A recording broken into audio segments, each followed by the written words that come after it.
Sometimes it can also be interesting to calculate the total cost of an installation, which can be an addition of multiple contracts.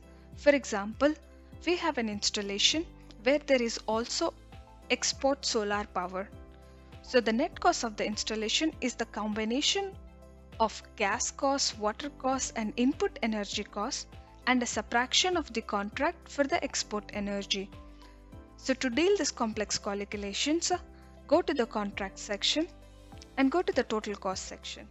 And here let's add the new total cost, which can be net costs and then the formula can be, I would like to add the energy import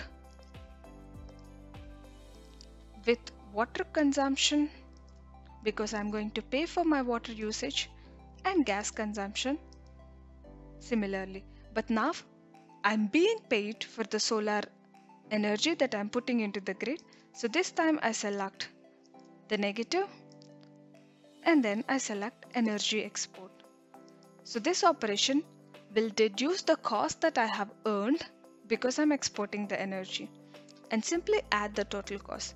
So once you create this operation inside, you can simply go to the cost analysis page and you can add the widget which gives you the total cost.